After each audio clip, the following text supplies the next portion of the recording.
What would you do if someone attacked your service dog right in front of you?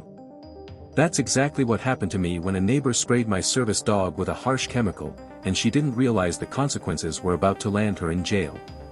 It all started on a calm afternoon. I was taking my service dog, Max, a highly trained golden retriever, for a walk in our neighborhood. Max is my constant companion, helping me with everyday tasks. We've been in this community for a while, and I never expected any trouble. But that afternoon, a neighbor, let's call her Karen, decided to approach us with some complaints.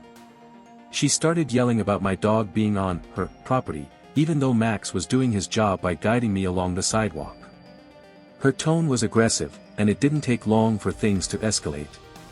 I tried to remain calm, explaining that Max is a service dog and legally allowed to be wherever I am. But Karen wasn't listening. Then, without warning, Karen pulled out a can of pepper spray and aimed it directly at Max.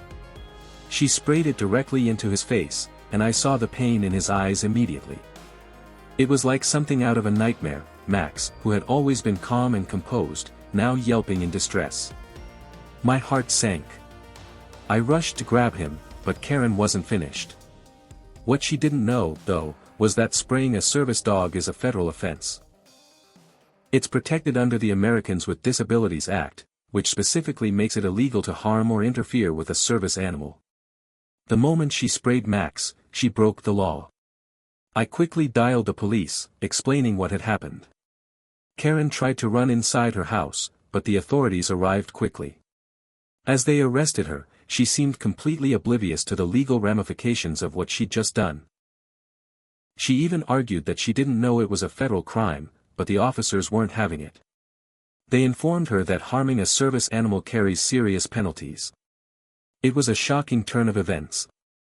Not only was she facing charges for assaulting a service dog, but she also learned the hard way that ignorance of the law doesn't protect you from its consequences.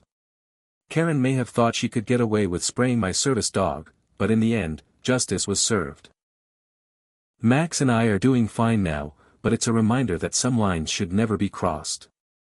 Service animals are more than just pets, they're vital to the lives of their owners.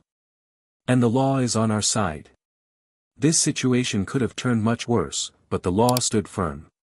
Always stand up for your rights, and never let someone harm your service animal. Have you had a similar experience? Share your story in the comments below. Don't forget to like, share, and subscribe for more unbelievable stories like this.